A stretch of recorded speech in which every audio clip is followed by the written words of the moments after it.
ঢালিউড অভিনেত্রী অপু বিশ্বাস এবং শবনম বুবলির মধ্যে চলমান দ্বন্দ্ব আবারও আলোচনায় এসেছে।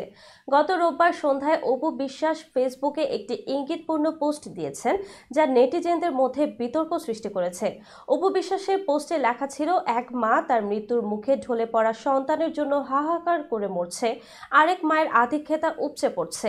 এই পোস্টের কিছু সময় আগে শবনম বুবলি ফেসবুকে একটি রিলস ভিডিও পোস্ট করেন, যেখানে তার ছেলে শেহজাদ পেন্সিল দিয়ে তার মা বাবার নাম লিখছে।